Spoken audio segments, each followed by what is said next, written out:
नमो अरिहन्ताणम् नमो सिद्धाणम् नमो आयरीयाणम् नमो वज्झायाणम् नमो लोये सौवसावूणम्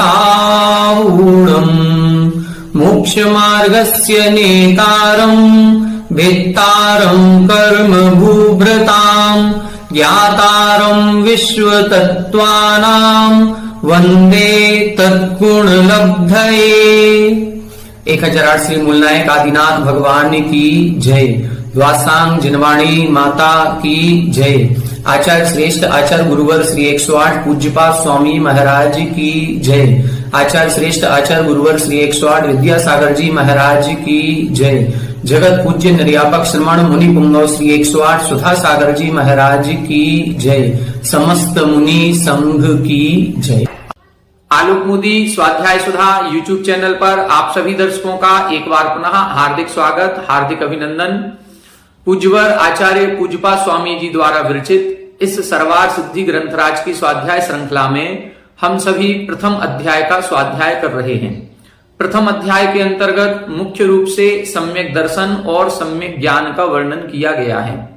प्रारंभ के 8 सूत्रों में सम्यक दर्शन का वर्णन किया, तो 9वें सूत्र से लेकर के अध्याय के अंत तक अर्थात 33वें सूत्र तक इन्होंने सम्यक ज्ञान का वर्णन किया है। सम्यक दर्शन का जब वर्णन कर रहे थे तब इन्होंने एक सूत्र लिखा था प्रमाण नयैरधिगमः, कि ये जो जीव आदि 7 तत्व हैं या सम्यक दर्शन ज्ञान चारित्र हैं, इनको प्रमाण और नय के द्वारा जाना जाता है। तो एक तरह से 9वें सूत्र से लेकर के 32वें सूत्र तक इन्होंने प्रमाण की चर्चा की है, क्योंकि जो 5 प्रकार का ज्ञान है उस ज्ञान को ही इन्होंने प्रमाण बताया है। वह प्रमाण 2 प्रकार का परोक्ष प्रमाण और प्रत्यक्ष प्रमाण, इनके अंतर्गत पूरे 5 ही ज्ञानों का विस्तार से वर्णन किया है। फिर अंतिम 33वें सूत्र में जाकर के नय की व्याख्या की है और नय के भेद प्रभेद उधर उन्होंने बताए हैं। तो इस अध्याय में मुख्य रूप से प्रमाण और नय का वर्णन है। प्रमाण के अंतर्गत 5 प्रकार के ज्ञानों की व्याख्या की गई है। उन ज्ञानों में से 4-5 सूत्रों के माध्यम से हम सभी मतिक ज्ञान को विशेष रूप से समझ चुके हैं। पूर्व कक्षा में हमने मतिक ज्ञान किसे कहते हैं, मतिक ज्ञान के पर्यायवाची शब्द कौन कौन से हैं, मतिक ज्ञान कैसे उत्पन्न होता है, मतिक ज्ञान की जो प्रोसेस है, भेद हैं, अवग्रह, ईहा, अवाय और धारणा, और इन चारों के द्वारा जो 12 प्रकार के पदार्थ हैं उन 12 प्रकार के पदार्थों का स्वरूप, और फिर उन 12 प्रकार के पदार्थों का ज्ञान 5 इंद्रियों और मन से होना, व्यंजन अवग्रह, अर्थावग्रह इत्यादि प्रकार से जो मतिक ज्ञान के उत्कृष्ट 336 भेद बनते हैं, उन सभी 336 भेदों को हम समझ चुके हैं। अब आज की कक्षा में हम श्रुत ज्ञान पर चर्चा प्रारंभ करेंगे। श्रुत ज्ञान क्या कहलाता है, श्रुत ज्ञान कैसे उत्पन्न होता है, श्रुत ज्ञान के कितने भेद प्रभेद होते हैं, इत्यादि विषय पर आज अपन चर्चा करेंगे। आइए पेज नंबर 85 उत्थानिका 205 सूत्र नंबर 20। आह निर्दिष्टम मतिक ज्ञानम लक्षण तो विकल्पतश्च तदनंतरम उद्दिष्टम यत् श्रुत तस्य इदानीम लक्षणम विकल्पश्च वक्तव्य इति यत् आह। यहां बता रहे हैं निर्दिष्टम मतिक ज्ञानम, मतिक ज्ञान का निर्देश आपने कर दिया। कैसे कर दिया? लक्षणतः विकल्पतश्च, मतिक ज्ञान का लक्षण भी बता दिया और विकल्पतः अर्थात मतिक ज्ञान के भेद प्रभेद भी बता दिए। मुख्य 4 भेद अवग्रह, ईहा, अवाय, धारणा, और फिर इनके प्रभेद करते हुए 336 भेदों का वर्णन कर दिया। तदनंतरम उद्दिष्टम, अब उस मतिक ज्ञान के बाद जो उद्देश्य प्राप्त है, यत् श्रुत अर्थात जो श्रुत ज्ञान है, तस्य इदानीम लक्षणम विकल्पश्च वक्तव्य, अब उस श्रुत ज्ञान का लक्षण और उनके भेद बताने चाहिए। इसलिए अगला सूत्र लिख रहे हैं श्रुतम मति पूर्वम द्वयनेक द्वादश भेदम। श्रुतम मति पूर्वम द्वयनेक द्वादश भेदम, यहां बता रहे हैं श्रुत ज्ञान किसे कहते हैं? श्रुतम मति पूर्वम, श्रुत ज्ञान मति ज्ञान पूर्वक होता है। उसके कितने भेद हैं? द्वि यानी 2 भेद हैं, अनेक अनेक भेद हैं, और द्वादश यानी 12 भेद हैं। भेद शब्द तीनों में लगेगा, द्विभेदम, अनेक भेदम, द्वादश भेदम। अर्थात 2 भेद हैं, अनेक भेद हैं और 12 भेद हैं। अब इधर अपन टीका देखेंगे। एक ही सूत्र में इन्होंने संपूर्ण श्रुत ज्ञान का वर्णन कर दिया। मतिक ज्ञान में तो 4-5 सूत्र लिए थे, अवधि ज्ञान में भी आगे जाकर के 2-3 सूत्रों में अपनी बात रखेंगे, लेकिन श्रुत ज्ञान में एक ही सूत्र में इन्होंने लक्षण भी बता दिया और उसके भेद प्रभेद भी बता दिए।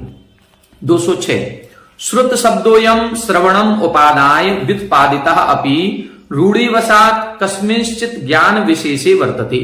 यहां बता रहे हैं श्रुत शब्द अयम, यहां जो सूत्र में श्रुत शब्द लिखा है इसका सामान्य से अर्थ क्या है? श्रवणम। श्रवणम उपादाय मतलब ये श्रवण शब्द को ग्रहण करता है। श्रुत का मतलब है सुनना, और श्रुत के कारण से ही कर्ण इंद्री को श्रोत्र इंद्री कहते हैं, जो इंद्री सुनने का काम करती है। तो श्रुत का सामान्य से अर्थ तो होता है सुनना, लेकिन रूढ़िवशात् कस्मिंश्चित् ज्ञान विशेषे वर्तते। लेकिन यहां जो हम वर्णन कर रहे हैं ये सुनने का वर्णन नहीं है। यहां पर यह जो श्रुत शब्द है ये रूढ़ी के कारण से किसी एक विशेष ज्ञान के रूप में यहां पर प्रस्तुत हुआ है। उदाहरण दे रहे हैं, यथा कुश लवन कर्म प्रतीत्य व्युत्पादतः अपि कुशल शब्दो रूढ़िवशात् पर्यवदाते वर्तते। यहां बता रहे हैं कुशल शब्द, एक कुशल शब्द होता है, वह किसमें प्रयुक्त होता है? कुश लवन कर्म। कुश बोलते हैं, जो घास होती है उस घास के तिनके को कुश बोला जाता है। जो रामचंद्र जी के 2 पुत्र हुए लव और कुश, वहां पर भी यही कुश शब्द से उधर उन्होंने कुश और लव को उनके दोनों के नाम रखे थे। शायद आगे का भाग लव कहलाता है, पीछे का भाग कुश कहलाता है, इस प्रकार से। तो कुश लवन कर्म, उस घास को उखाड़ना या काटने के समान, वह अर्थ होने से कुशल शब्द को प्रस्तुत किया जाता है, या कुशल शब्द का अर्थ होता है घास को छीलना आदि। लेकिन रूढ़िवशात् पर्यवदाते वर्तते, लेकिन रूढ़ी के कारण से कुशल शब्द का अर्थ दूसरा भी निकलता है, जो मनोज्ञ है, सुंदर है। इसी प्रकार से जैसे इधर कुशल शब्द का व्युत्पादित अर्थ अलग है लेकिन रूढ़ी में अर्थ अलग है, इसी प्रकार श्रुत शब्द का सामान्य अर्थ तो सुनना होता है, लेकिन यहां रूढ़ी के कारण से सुनना अर्थ नहीं है, ज्ञान विशेष अर्थ लिया गया है। कहा पुनः असौ ज्ञान विशेष इति। अब इधर प्रश्न कर रहे हैं, जो आप कह रहे हैं श्रुत शब्द से कोई विशेष ज्ञान लिया गया है, वह ज्ञान विशेष कौन सा है, क्या है? अत आह श्रुतम मति पूर्वम इति श्रुतस्य प्रमाणत्वम पूरयतीति। यहां बता रहे हैं श्रुतम मति पूर्वम इति, वह जो श्रुत ज्ञान है वह मति ज्ञान पूर्वक होता है। और क्या है? श्रुतस्य प्रमाणत्वम पूरयतीति। और जो श्रुत है, श्रुत का मतलब शास्त्र है, जो शब्दों से मिलकर के वाक्य रचना होती है और वाक्यों से पद बनते हैं और पद से एक ग्रंथ आदि की रचना हो जाती है, उसको हम श्रुत कहते हैं, द्रव्य श्रुत जिसको कहें। तो ऐसे शास्त्रों की जो रचना हुई है उस श्रुत को प्रमाणत्वम पूर्यति, अर्थात उसको प्रामाणिक करता है। जो ज्ञान मति ज्ञान पूर्वक होता है उसे श्रुत ज्ञान कहते हैं, और वह जो शास्त्र आदि हैं उनको प्रमाणित करता है। पूर्वम निमित्तम कारणम इति अनर्थांतरम। जो सूत्र में हमने पूर्व शब्द दिया है वह पूर्व शब्द का अर्थ है निमित्त या कारण। ये अनर्थांतरम अर्थात पर्यायवाची शब्द है। पूर्व कहें या निमित्त कहें या कारण कहें, मतलब जो मति ज्ञान पूर्वक होता है। पूर्वक का मतलब जो मति ज्ञान के निमित्त से होता है, या मति ज्ञान जिस ज्ञान को उत्पन्न करने में कारण है उसे हम श्रुत ज्ञान कहते हैं। मति निर्दिष्टा, मति ज्ञान का वर्णन हम कर चुके हैं। मति ही पूर्वम अस्य मति पूर्वम मति कारणम इत्यर्थः। मति ज्ञान का वर्णन कर चुके हैं। मति पूर्वक ये जो ज्ञान होता है इसीलिए इसे मति कारणम इत्यर्थः, मति कारण भी कहते हैं कि मति ज्ञान जिस ज्ञान के उत्पन्न होने में कारण है, ऐसा श्रुत ज्ञान। यदि मति पूर्वम श्रुतम तदपि मत्यात्मकम प्राप्नोति कारण सदृशम ही लोके कार्यम दृष्टम इति। अब प्रश्न उठ रहा है कि यदि मति ज्ञान पूर्वक ही श्रुत ज्ञान होता है तो फिर वह श्रुत ज्ञान क्यों कह रहे हो, उसको भी मति ज्ञान कहो। क्यों? क्योंकि कारण सदृशम ही लोके कार्य दृष्टम, क्योंकि जैसा कारण होता है वैसा ही कार्य होता है। यदि कारण मति ज्ञान है तो कार्य श्रुत ज्ञान कैसे हो जाएगा? कारण मति ज्ञान है तो कार्य भी मति ज्ञान ही होगा। फिर आप इसको श्रुत ज्ञान क्यों कह रहे हो, ये भी मति ज्ञान हो गया। तब इसका उत्तर दे रहे हैं, ना एतत् एकांतकम, ऐसा कोई एकांत नहीं है कि जैसा कारण होगा वैसा ही कार्य होगा, ये एकांत नहीं है, इसमें भी अनेकांत है। कभी कभी कारण अलग होता है, कार्य अलग होता है।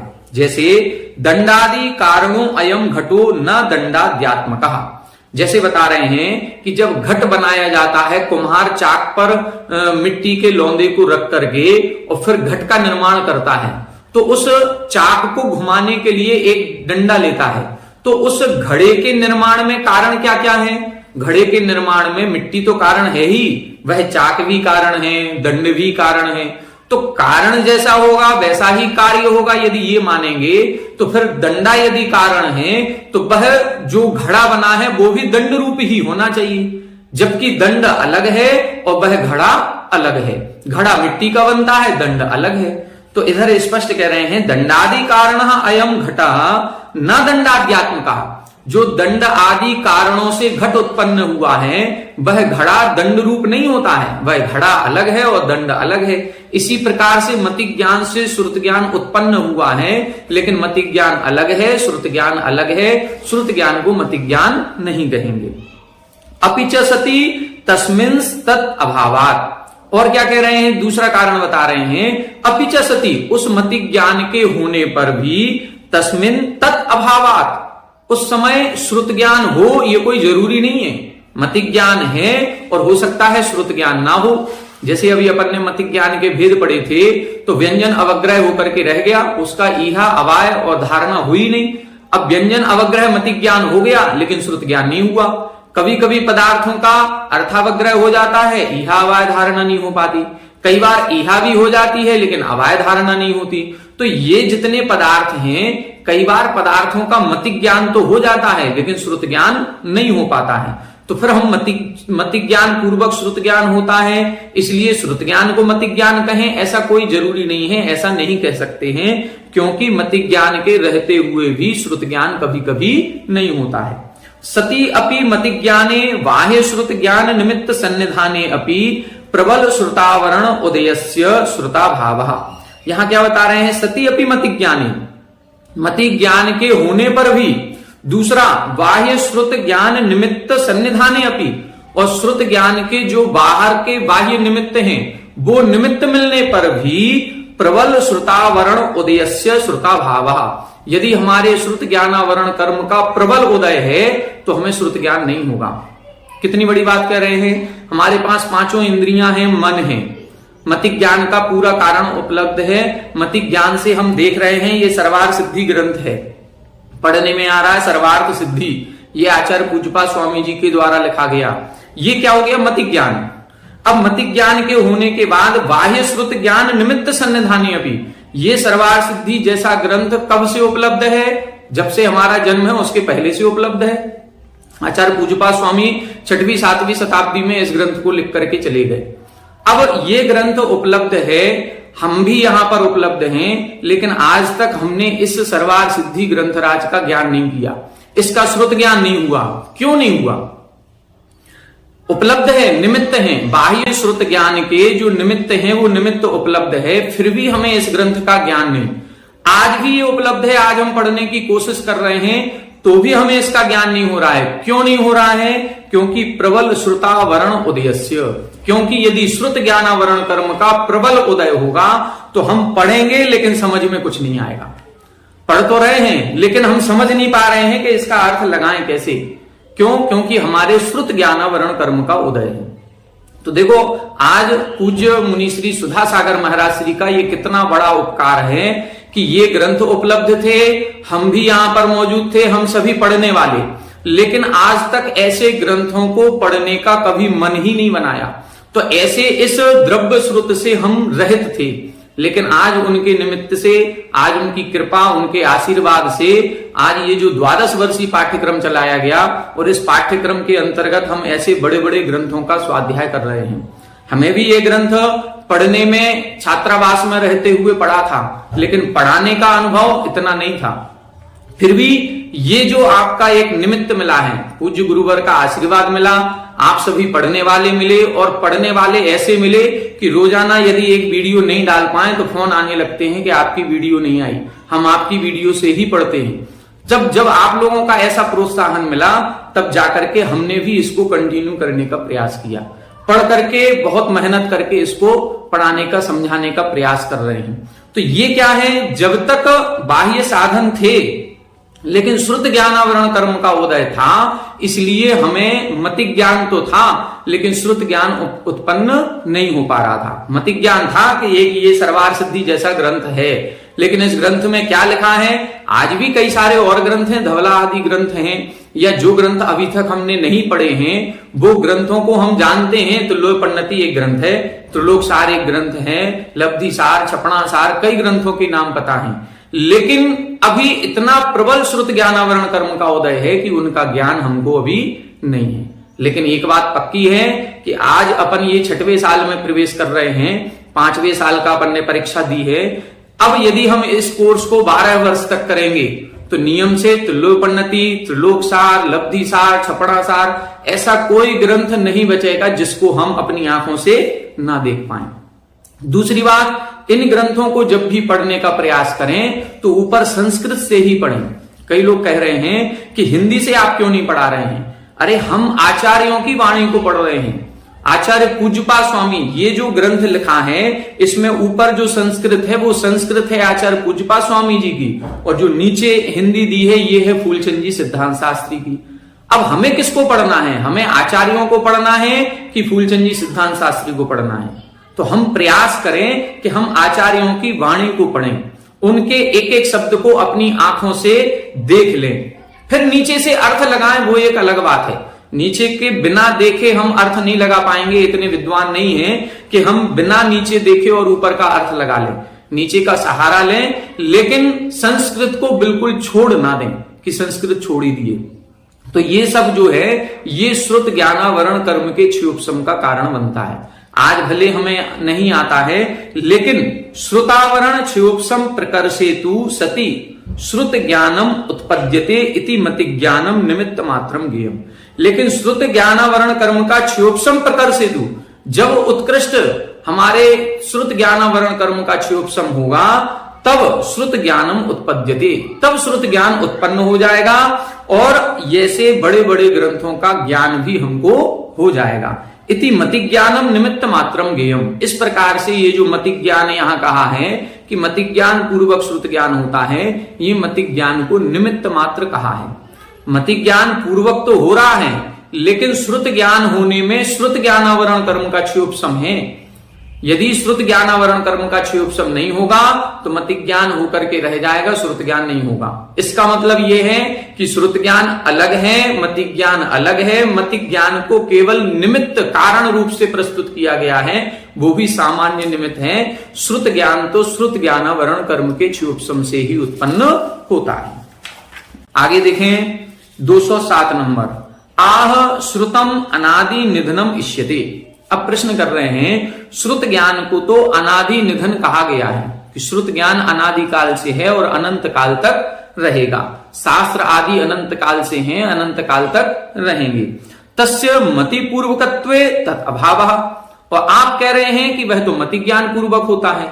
यदि वह मति ज्ञान पूर्वक होता है तो फिर उसको अनादि निधन कैसे कहेंगे?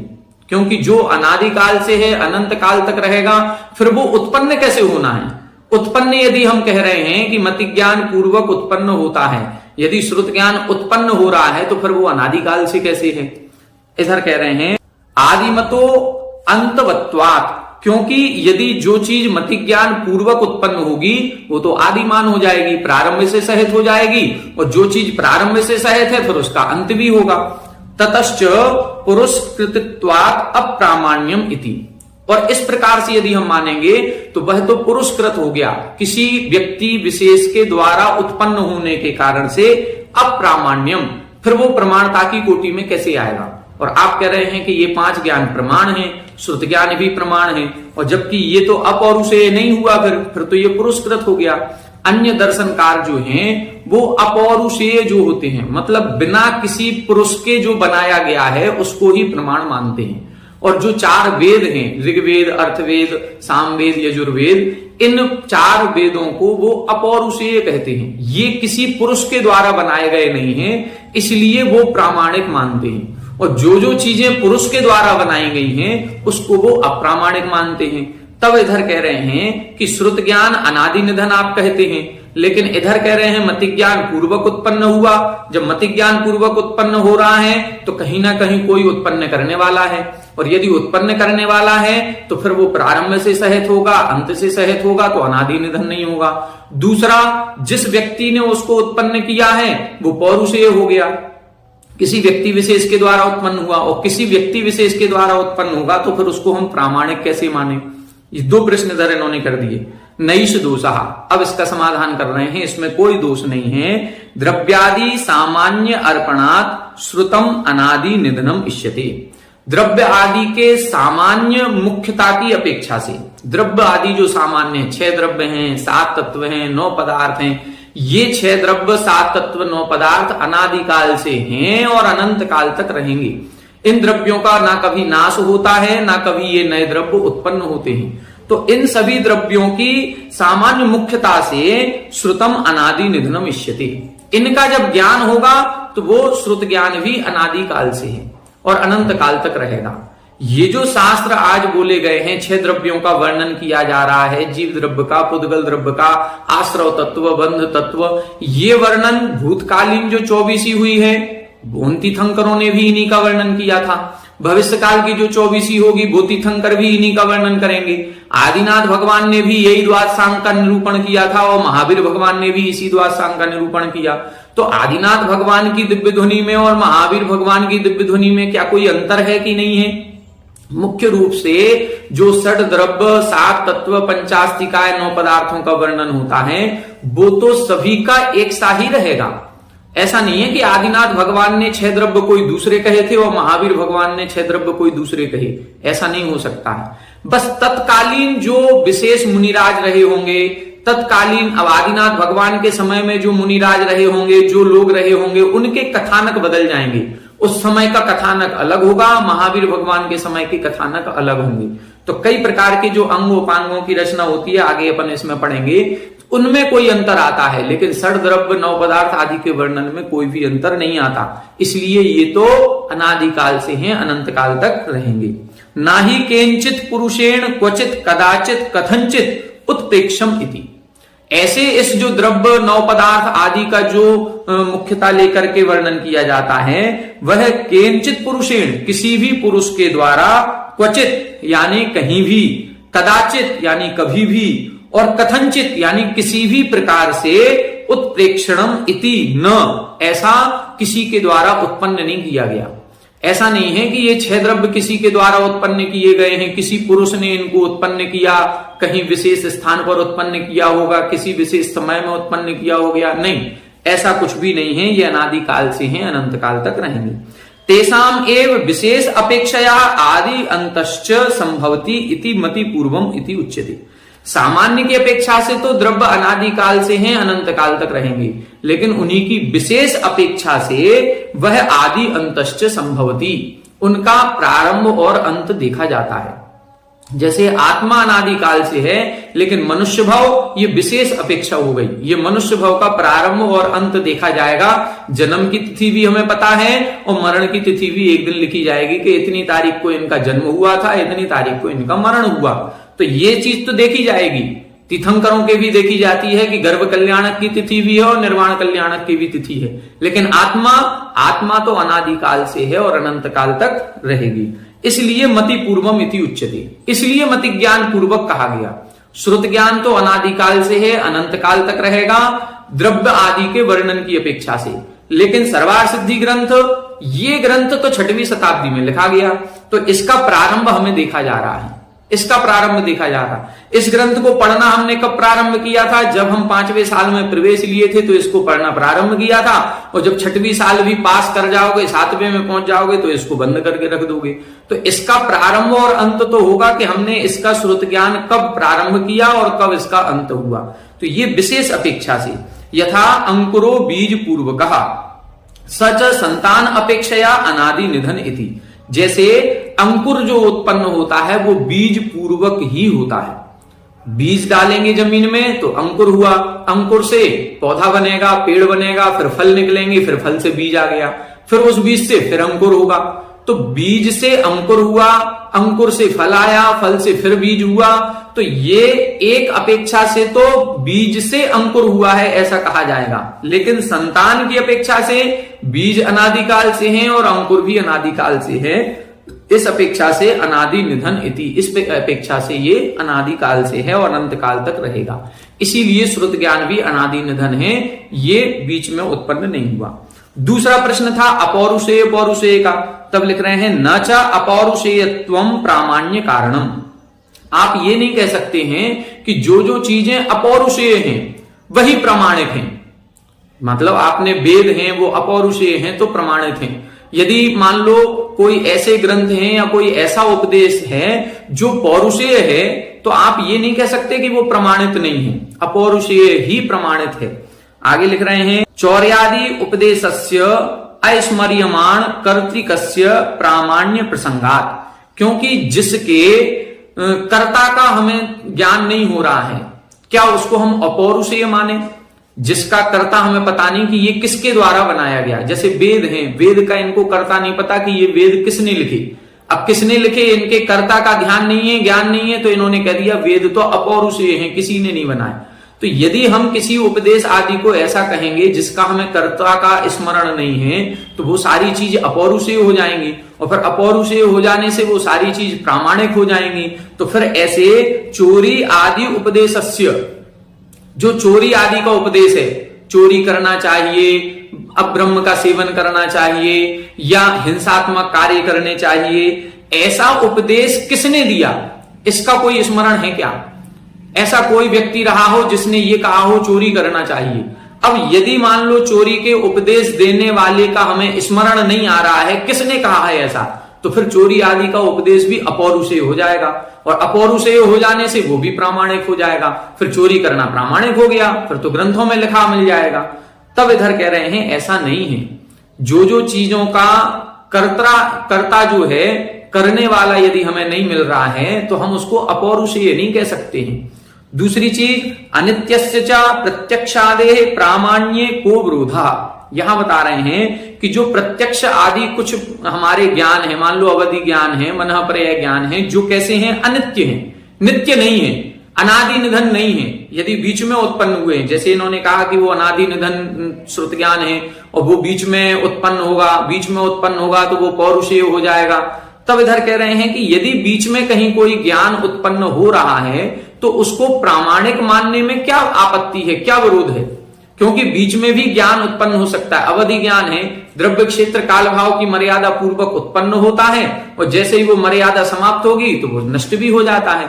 अब जिसकी उत्पत्ति भी देखी जा रही है, जिसका नाश भी देखा जा रहा है, तो क्या वो प्रामाणिक नहीं माना जाएगा? माना जाएगा। अनित्यस्य च प्रत्यक्षादेह, जो नित्य नहीं है, जो अभी अभी उत्पन्न हुए हैं, नष्ट भी हो जाएंगे। ऋजुमति मनःपर्यय ज्ञान है, ये उत्पन्न भी होता है, नष्ट भी हो जाता है। तो ऐसे ज्ञान यदि नष्ट हो रहे हैं तो उनको प्रमाण मानने में क्या विरोध है? अर्थात कोई भी विरोध नहीं है। आगे देखें, आह प्रथम सम्यक्त्व उत्पत्तौ युगपत् ज्ञान परिणामात् मति पूर्वकत्वं श्रुतस्य न उपपद्यते इति। यहां बता रहे हैं प्रथम सम्यक्त्वस्य उत्पत्तौ, प्रथम सम्यक्त्व की जब उत्पत्ति होती है, औपसम्यक सम्यक दर्शन जब उत्पन्न होता है, प्रथम सम्यक्त्व की उत्पत्ति के समय ही जो हमारा ज्ञान है वो सम्यक ज्ञान हो जाता है। ये एक सिद्धांत वाक्य है, आगम का वाक्य है कि सम्यक दर्शन के उत्पन्न होते ही सम्यक ज्ञान हो जाता है। तब इधर कह रहे हैं कि प्रथम सम्यक्त्व की उत्पत्ति पर ही जो ज्ञान था युगपत, उसी समय वह ज्ञान श्रुत ज्ञान था तो वह सम्यक ज्ञान बन गया। मति पूर्वकत्वं श्रुतस्य न उपपद्यते, फिर आप ऐसा कह रहे हैं कि मति ज्ञान पूर्वक श्रुत ज्ञान उत्पन्न होता है, ये कैसे बन जाएगा? ज्ञान तो उसी समय उत्पन्न हो गया जिस समय प्रथम सम्यक उत्पन्न हुआ था। तब इधर उत्तर दे रहे हैं तत् अयुक्तम, ऐसा कहना आपका ठीक नहीं है। सम्यक्त्वस्य तत् अपेक्षत्वात्, क्योंकि सम्यक्त्व उसमें जो समीचीनता आ रही है उस समीचीनता का कारण सम्यक दर्शन है। श्रुत ज्ञान की उत्पत्ति मति ज्ञान पूर्वक ही होती है, लेकिन उस ज्ञान में जो समीचीनता आती है वो सम्यक दर्शन के साथ आती। ज्ञान तो पहले भी था, ज्ञान बाद में भी है। सम्यक दर्शन उत्पन्न होने के पहले क्या श्रुत ज्ञान नहीं था? श्रुत ज्ञान पहले भी था, इंद्रियां पहले थी, इंद्रियों से ज्ञान भी पहले था, लेकिन वह जो ज्ञान था वह मिथ्या ज्ञान कहलाया जा रहा था, क्योंकि उसमें सम्यक दर्शन, सच्ची श्रद्धा नहीं थी। लेकिन जैसे ही सम्यक दर्शन उत्पन्न हुआ तो वही ज्ञान सम्यक ज्ञान कहलाने लगा। तो ये जो समीचीनता उत्पन्न होती है वह सम्यक्त्व के लाभ से होती है, बाकी ज्ञान तो मति ज्ञान पूर्वक ही होता है। आत्मलाभा तु क्रमवान इति मति पूर्वकत्व व्याघात अभाव। जो इन ज्ञानों का आत्मलाभ होता है अर्थात ज्ञान की उत्पत्ति होती है वो तो क्रमवान अर्थात क्रम पूर्वक ही होती है। मति पूर्वकत्व अर्थात मति पूर्वक ही श्रुत ज्ञान होता है, इसमें कोई भी बाधा नहीं है अर्थात बाधा का अभाव है। इस प्रकार से आज की कक्षा में अपन ने श्रुत ज्ञान की 3-4 उत्थानिका देखी। अभी 3 उत्थानिकाएं और बची हैं इसको अपन आज समय चूंकि पूरा हो गया है, कल की कक्षा में इन 3 उत्थानिकाओं को और देखेंगे, जिसमें अभी मति ज्ञान और श्रुत ज्ञान पर और विशेष चर्चा करेंगे कि श्रुत ज्ञान मति ज्ञान पूर्वक ही होता है। इस परिभाषा पर अभी और थोड़ा सा जिज्ञासा समाधान करेंगे और फिर इसके बाद इस श्रुत ज्ञान के कितने भेद होते हैं, जो 2 भेद हैं, अनेक भेद हैं, 12 भेद हैं, ये कौन कौन से हैं, इस पर विस्तार से चर्चा आगे आने वाली टीका में करेंगे, जिसको अपन आगे आने वाली कक्षा में पढ़ेंगे। आज की कक्षा में इतना ही। आज की कक्षा में अपन ने श्रुत ज्ञान की परिभाषा को समझा और श्रुत ज्ञान की परिभाषा से संबंधित जो भी अन्य जिज्ञासा समाधान वादी प्रतिवादियों के थे उनको समझने का प्रयास किया। आज की कक्षा में इतना ही। आगे की कक्षा में आगे के विषय को देखेंगे। आप सभी हमारे साथ बने रहें। सभी को जय जय।